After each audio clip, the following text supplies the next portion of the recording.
6. So, meron tayong 6 sides, which is 1, 2, 3, 4, 5, and 6. So, the angle of rotation of the given example, which is the snowflake, is the 360 degrees over n. So, for example guys, imagine nyo na lang na ito yung snowflake. So, the snowflake has 6 sides, which is 1, 2, 3, 4, 5, and 6. So, by this, we need to divide the 360 degrees into 6. So, ayun. So, papalitan natin ito ng 6. And then, ang kalalabasan niya is magiging 60 degrees. So, kung ito yung angle of rotation ng snowflakes. So, another marvel of nature's design in the structure and shape of honeycomb. People have long wondered how bees, despite their very small size, are able to produce such arrangement while humans who generally need the use of ruler and compass to accomplish the same feat. It is observed that such formation enables the bee colony to maximize their storage of honey using the smallest amount of wax. So, in this topic, we will be having the square packing and the hexagonal packing. So, translating this idea to three-dimensional space, we can conclude that hexagonal formations are more optimal in making use of available space.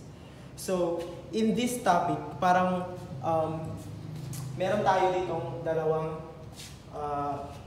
main topic, which is the square packing and the hexagonal packing. So, ang pinapatunayan or this study proves that the hexagonal packing has more space than the square packing. So, let's dive into the sample. So, first, we will be starting into the square packing. We'll be just drawing 4 circles here. And we will just line up the square. So this is why we will call this the square packing, because of the arrangement of the circle, and also in the arrangement of the circle, we can build square.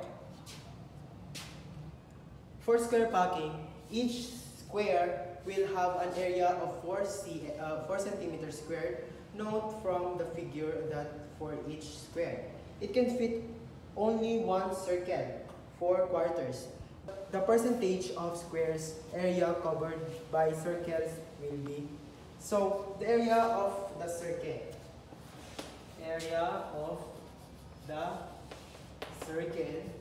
is the area of the circle and over the area of the square times 100. So, ano ba to? So, yung area ng circle natin, is pi centimeter squared over 4 centimeter squared. So, times 100. So, we just need to divide this one and then times it into 100. So, pi centimeter squared over 4 centimeter squared times 100 is equal to 78.54%. So, therefore, the 78.54% is this one. So, yun kasi ang upuin natin guys is yung nakapaloob sa square.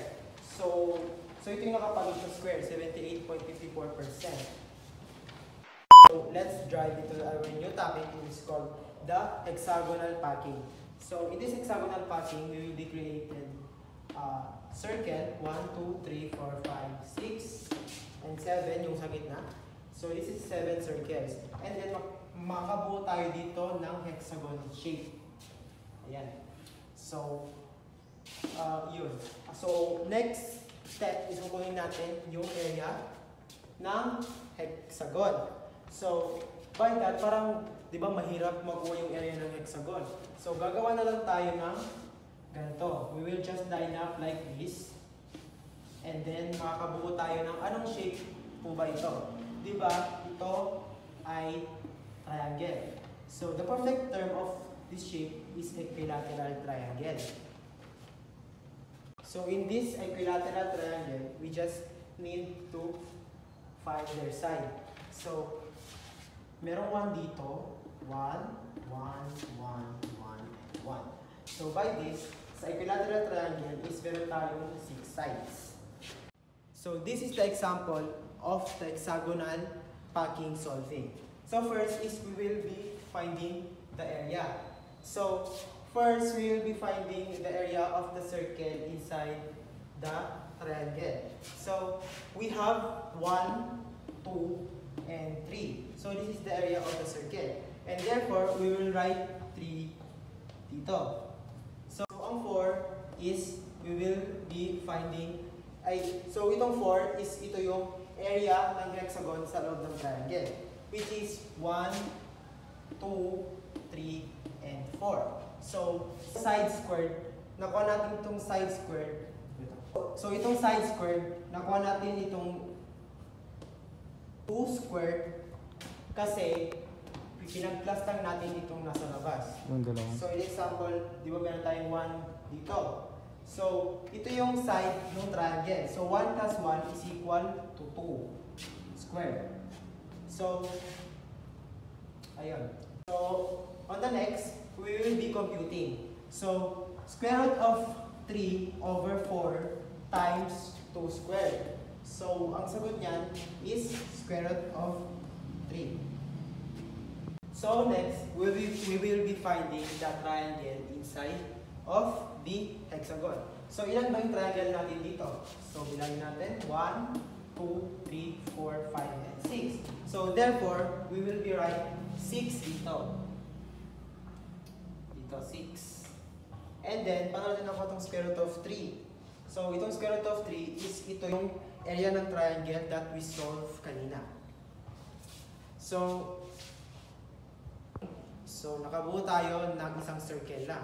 Dahil it is just square. So, paano natin ito nakuha? Itong 3. So, nakuha natin to kasi need nating pagsama-samahin yung circle na nasa loob ng hexagon. So, bilangin nga natin ilan yung 1, 2, 3, 4, 5, and 6. So, kapag pinagsama-sama natin itong lahat, is makakabuo tayo ng 3 circle. So that. So let's move on to this. So we will just 3 pi divided by 6 in the square root of 3. So ang sagot natin dito is 0.9069.